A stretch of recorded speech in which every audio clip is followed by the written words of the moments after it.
Good morning, church. All right.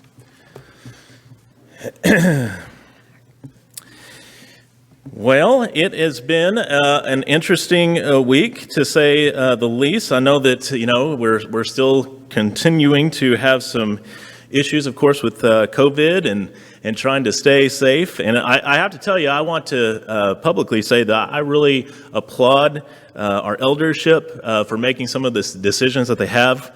I know it's not easy for us to have our mask on all throughout service, but I do know their hearts. I know that their interest was in caring for this church, and that's really saying something. I really appreciate that. I wanted to share a story that touched my heart over the last week. Speaking of caring, as many of you are well aware, my youngest has a little bit of an ornery streak. I don't know where she gets it from, probably mom.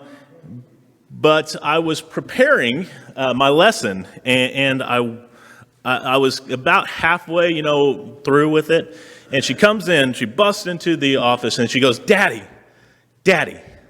put out your hand. I was like, this already doesn't sound good. You never put out your hand when somebody says put out your hand, but I did it. Put out your hand. So I put out my hand like this, and I see her going like this. She rears back, and she goes, whap! She hits my hand. And then she goes, did that hurt?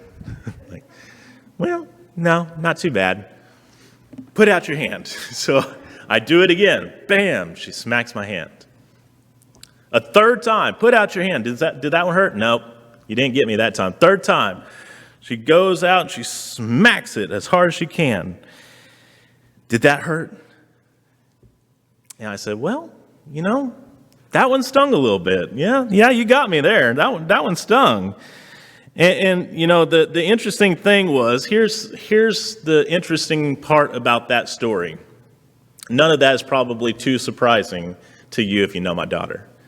But if you really, really know my daughter, here's the thing that you'll also know. As soon as she found out that she might have just hurt dear old Dad, she got very remorseful. She got very sad. She goes, did that hurt? And I was like, yeah, it stung, baby. You got me good. And she goes, give me your hand. It's like, okay. So I give her my hand, and she looks at it for a second. She goes, mwah. And she kissed it.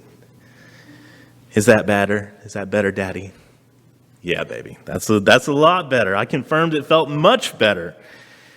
Doesn't it feel good when someone cares? Even just that little bitty thing that she did there made me feel good. Made me feel real good. It's awesome. This year it's been quite the year, to say the least. Although this pandemic truly has been ruling headlines, for months now, today I wanted to talk about something a little bit different.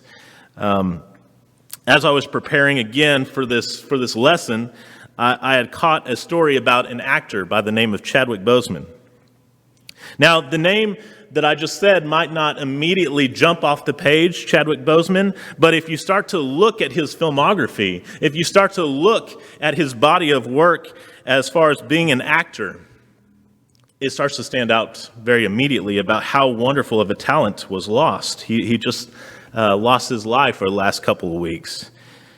He brought a focus to very iconic characters like Jackie Robinson in the movie 42, Thurgood Marshall in the movie Marshall. And he even depicted one of the first African-American superheroes in the movie Black Panther. And just a few weeks ago, he lost his life to colon cancer. Now, that unfortunately happens, but one thing that I'm not telling you about that story, at least not yet, was Mr. Boseman was fighting with this cancer for 4 years. 4 years he was fighting, and in that same time frame, he was going to several, not one, but several trips that he made to local children's centers, those that had cancer as well, and he was visiting them, he was loving on them, giving them hugs. Another thing that I didn't tell you about Mr. Boseman is that he didn't share with the general public that he was having this struggle, that he was fighting colon cancer himself. Instead, he was caring for others. Instead, he was showing love for others with every meeting. With every chance that he had, he was doing everything that he could to show others love and laughter. You see, Chadwick, in the short amount of time that he had here on earth, displayed a fundamental value of Christianity that we should always aspire to have, and that is the ability to care. The ability to care about others more than ourselves.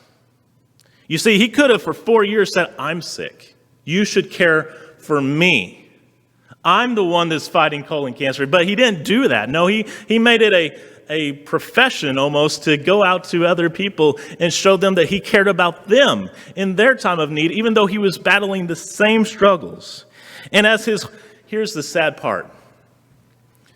As Chadwick Boseman's health started to deteriorate, people took notice. They started seeing that his physical features were changing.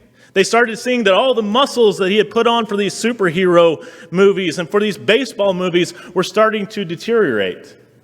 They started seeing that he didn't look quite the same. Now, again, he hasn't shared his story with the general public. He hasn't shared that he himself had colon cancer. No, he didn't share that with the general masses. And so the general masses did what they do. They started to speculate that perhaps Mr. Boseman was using some kind of illegal drugs. Perhaps he was using cocaine. In fact, at one point, there was one tabloid that called him the Crack Panther. All the while not knowing Mr. Boseman's real struggle. All the while speculating on something that was a flat-out lie. And what was he doing instead? Instead, he was showing love to others. All the while, Chadwick did not choose to correct them. He didn't choose to say, I have this ailment, I have this struggle. No, he suffered in silence, and he chose to care about others regardless of how they felt about him. That's pretty awesome. You know, as I started to prepare for this lesson, I started to think about the life that Jesus led here on earth. And one thing that I found quickly is that you don't have to look very far to find the caring side of Jesus, do you? There's not many verses where you say, I don't know if Jesus cared. Not many. And my question to all of us today is this. Is as others are evaluating you as Christians, as representatives of Jesus Christ, do they have to look diligently to find the caring side of you? You know, caring is really one of the simplest things to do, and yet, unfortunately, sometimes it is one of the most neglected. But as we read about Jesus' life, we see that caring was at the very forefront of his mind, always. You know, even in his final moments on earth, I don't have a PowerPoint slide, so you're going to have to use this thing called a Bible. You know, you just turn the pages here. But even in his final moments on earth, let's look at just a few instances where Jesus cared. First, we see Jesus care for his disciples in John chapter 19, and picking up in verse 25. It says, near the cross of Jesus stood his mother's sister, Mary, the wife of Clopas, and Mary Magdalene. And when Jesus saw his mother there and the disciple whom he loved standing nearby, he said to her, Woman, here's your son. And to the disciple, here's your mother. And from that time on, this disciple took her into his own. Now you may be thinking, well, you probably should care for your mother. You know, you probably should care for your friends. I would think that would be a normal commonplace. But I want you to pay attention to who we see Jesus caring for next. Already we're seeing that he's caring for his family. He's caring for his friends. But pick up with me in Luke chapter 23 and verse 24, where he shows great care for those who are about to kill him. He shows care for those that are about to persecute him, that are about to put a crown of thorns on him, that are going to flog him, that are going to put him on the cross. And what does he say in verse 24? It says, Jesus said, forgive them. Forgive them, for they don't know what they're doing. And they divided up his clothes by casting lots. And then skipping down a few verses in the same chapter, in verse 42 and verse 43, as Jesus is hanging on the cross, literally gasping for every breath, we see a thief begging for forgiveness. And we see Jesus once more show his caring side. We see Jesus once more showing again that he has a care for even the common thief in verse 42 and verse 43. And it says, then he said, Jesus, remember me when you come into your kingdom. And listen to what Jesus said. Jesus answered him, truly, I tell you, today you will be with me in paradise. He was caring for him. Even as he himself was dying, he was caring for somebody else. And in verse 46, he cares about all mankind. Regardless of how you felt about Jesus, he cared about you. In verse 46, Jesus called out with a loud voice, Father, into your hands I commit my spirit. And when he said this, he breathed his last. It's estimated that Jesus was on the cross for about 6 hours. About 6 hours. And in that time, he cared for his mother. He cared for his disciples. He cared for those that were persecuting him. He cared for the common thief. And he cared for all of mankind. To say that Jesus cared unconditionally would be an understatement. And as you read throughout the life of Jesus, we see that rarely, if ever, is there a time that Jesus didn't care. Now, I have to confess, the passages that we just read, I chose on purpose. You see, I wanted to show that Jesus not only cares when he's at his full health, when he's full of vibrance, full of life. He doesn't just care then, although you can find several passages where he does. But he cared just as much when he had been beaten. He cared just as much when he had been flogged. He cared about us when we didn't care about him. It's harder to care for people when you know that they don't care about you. But that's exactly the blueprint that Jesus gave us. So here's the big idea. The big idea that I wanted you to think about today. If you don't hear anything else that I say today, that's okay. But hear this. 3 words. Caring conveys Christ. I'll say that again. Caring conveys Christ. Now, what do I mean by that? Well, I mean that if you want people to see Christ living in you, you have to care about them. If you want to bring the masses to Christ, then you have to care about them. I don't know if many of you know my first introduction to this church. Some of you might. I wasn't biting teeth. I was closer to teenage age when I started coming to church here. And my parents probably sat on the furthest pew closest to the exit that they could with one foot out the door as church was starting to run away. But here's what happened next. This crazy preacher named Kirk Castleman chased my family outside. Can you believe that? He chased us outside. He said, "Where are you running off to?" You see, we were trying to beeline out the door, but the preacher decided, "I'm not having that. I want those people. I care about those people. I don't know who those people are, but I want them to be right here. I want them to know that they're cared for. And here's the thing, because of that singular act, and because of subsequent Bible studies, we became members here at Ridgecrest. Because one person decided, I'm going to care about them. Now, don't get me wrong, there's several of this church that would have cared for us. They just couldn't catch us in time because we were halfway out the door.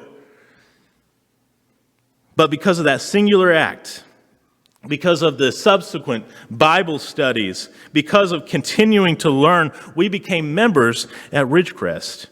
And I tell this story often, but it continues to be true. This is a story about my youth minister and how I carry myself in youth ministry, or at least that I try to. I try to live up to my youth minister's example. It's hard. He's a good one. But I try to. My youth minister growing up was Harpoka, who many of you are familiar with. And I have to say, he's one of the most dynamic preachers that I've been around. But what's very interesting to me is I was here every Sunday morning. I was here every Sunday night. I was here every Wednesday. And any kind of youth event they had, you can bet, you can pencil me in because I was going to be there. And so that meant, I'm not saying that to brag, I'm saying that because I want you to know this. That meant that I heard thousands, probably, of Harpoka's lessons over that time frame, of this youth minister's lessons throughout that time frame. I heard several lessons. But what's interesting to me is when I think about on every class, when I think about every sermon that he gave, and I heard plenty, when I think about all of those, most of those lessons aren't terribly easy to recall. But the thing that I do remember about Harpoka is this. Harpoka cared. He cared about me. He was actively a part of my youth and growing up. Why? Because Harpoka understood that by caring for me and the rest of the youth group, he was conveying Christ. He and I simply cannot be as effective of a youth minister if we do not care. Because caring conveys Christ. So I probably bother my youth all the time. Give me your schedules. Let me know what you're doing. Tell me where you're going to be. Tell me what you're going to be doing. Why? Because I want to be there. Why? Because you have to see my ugly face. Why? Because I know that caring about them conveys Christ. Now, I truly believe that we all have a level of caring for others today. But today, I want to challenge us to care even more than we thought was possible. Because know this, the world is looking at us. The world is looking at Ridgecrest Church of Christ and is looking at you in the pew as an ambassador for Jesus Christ. You see, we possess the title Christian, meaning that we have decided to say none of self, all of thee, all of Jesus. When we say thee, we mean all of Jesus. The world has its eyes on us, and if they don't see that we care deeply about everyone, then they are not seeing an accurate representation of who Jesus Christ is. Now, maybe you're sitting there saying, yeah, that's easy for you to say, preacher man. But how do you care? How do you start to show care? I actually heard one today, this morning. How many of you guys heard the card that Alyssa turned in?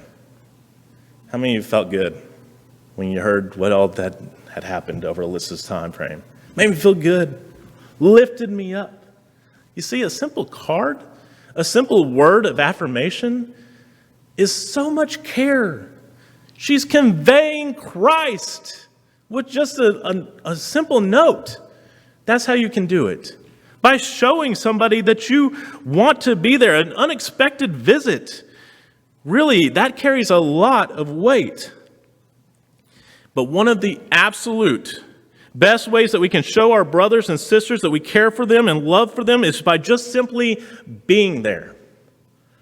Not just physically, but mentally being there, asking questions. Really be in the moment. Be focused on what it is that your loved one is needing you for. What your loved one is trying to tell you. You know, Philippians actually gives us a great guideline for just how to do that. In Philippians chapter 1, verse 5, or 1 through 5, excuse me. Starting in verse 2, it says, "Therefore, if you have any encouragement from being unified with Christ, if any comfort from his love, if my common sharing in the Spirit, if any tenderness and compassion, then make my joy complete by being like-minded, having the same love, being one in spirit and one in mind. Do nothing out of selfish ambition or vain conceit. Rather, in humility, value others above yourself." I'll say that one again. Value others above yourself. We saw it with Chadwick Boseman. We see it with several people that are putting others above ourselves. We have to do that too. In verse 4, it says, "Not looking to your own interest, but each of you to the interest of others." And in verse 5, it says, "In your relationships with one another." This one's tough, guys. Verse 5, "In your relationship with one another, have the same mindset as Christ Jesus." Have the same mindset as Christ Jesus. You see, we have the type of love. Do we have that same type of love and care that Paul expresses in this verse? When we do, we create a unity. We create a bond that can't be broken. When you care about somebody the same way that Jesus Christ do, you create a unity and a bond. And most importantly, we demonstrate Christ's example of putting others first. Now, I'm going to share an observation that I've noticed. And that's most people tend to associate your behavior, good or bad, with what you represent. I'll say that again. Most people associate your behavior, good or bad, with what you represent. Now, let me give you an example. Before the days of COVID, me and the youth group actually did stuff. Yeah, I know it's wild to think about now, but we actually used to be able to gather in large parties, and one particular event that I love to do, I think the youth group loves doing it, is called Winterfest. There's more than 6 people there. There's more than 10 people there. There's about 5,000, quite a few. And on several occasions, I had the same talk with them. Before we would get there, on several occasions, I would say the same thing to our youth group and remind them that to remember that their actions, good or bad, represents Church of Christ. More importantly, it represents Ridgecrest Church of Christ as a whole. Now, is that unfair? Yes, it is. Yeah, it's unfair to hold a teenager's actions, the actions that they're doing, and say that represents Ridgecrest Church of Christ. Is it unfair? Yes. But it doesn't make it any less true. It's unfair, doesn't make it less true. I wanted our kids, and continue to want our kids, to have a solid understanding that the decisions that they make reflects on others. The decisions that they're making reflects on a member that's been here for 90 years. Ladies and gentlemen, most of you, unfortunately, are a little bit too old to be in my youth group. I know, it's sad. Most of you are just a few years past being a member, but that same lesson applies to all of us. That same lesson that I'm teaching our kids applies to each one of us. The reason for caring for others is focused on truly caring on what they think of Jesus Christ. At the end of the day, that's what matters. It is the singular reason for why we should choose to love others, even the ones that we don't necessarily like. It is not about us, but that our character casts a shining light on Jesus Christ. And we see that even again, we see why it is so important as Paul's discussing sending Timothy. And listen to the reason why, picking up with me in Philippians chapter 2, verses 19 through 22. It says this, it says, I hope in the Lord Jesus to send Timothy to you soon, that I also may be cheered when I receive news about you. I have no one else like him. Why? Why do you have no one else like him? Let's find out. Who will show genuine concern for your welfare. Verse 21, pay attention to this. For everyone looks out for their own interest, not those of Jesus Christ. But you know that Timothy has proved himself, because as a son with his father, he has served with me in the work of the gospel. Timothy's different. How is Timothy different? You see, Timothy didn't really care about his personal reputation, but he was completely invested in protecting the reputation of Jesus Christ. So subsequently, he went above and beyond to care for others. Why? Because caring conveys Christ. I want to conclude by telling you a story that I know some of you are aware of, some of you might not be.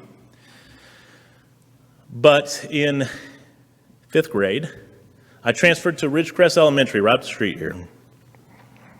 And I quickly found out that my previous grade school, which, by the way, has been demolished now, not a great sign, but I found out that it had not prepared me in the way that I should have been prepared for math especially.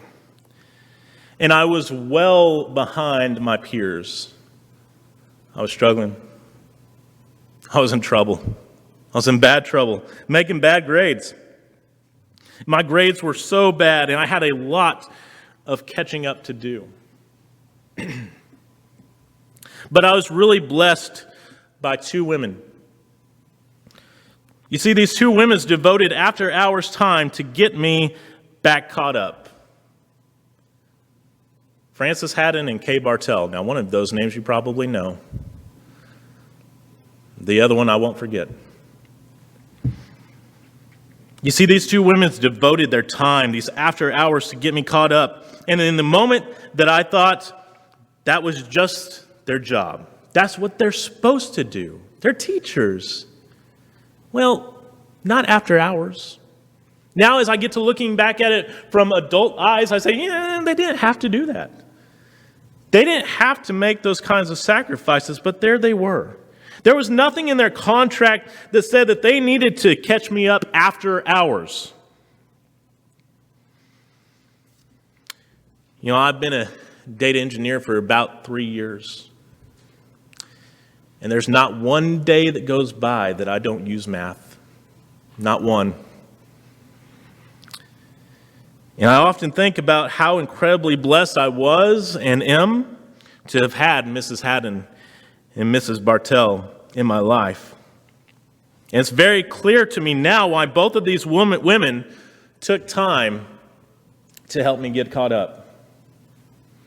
It's very clear to me. Why is that? Because caring conveys Christ. You know, both of these women had a very deep, and continue to have a very deep relationship with Christ. While they taught me so much about being a good student, about math and how to understand math, perhaps the lesson that was even further ingrained in me was the lesson that they taught me about caring for others as they cared for me. These women understood that caring conveys Christ. And that is the same lesson that I want to pass on to you this morning. I want to encourage you to go above and beyond to care for others. No one ever is going to be upset with you for caring too much. I defy you to be that person, the person that cares too much. At this time, we're going to have a closing song, but if there's anything that we can pray with you about today, we would love to do that. Let myself or an elder know. We would be happy to pray with you, or if there's any other need we can meet, we would love to do that.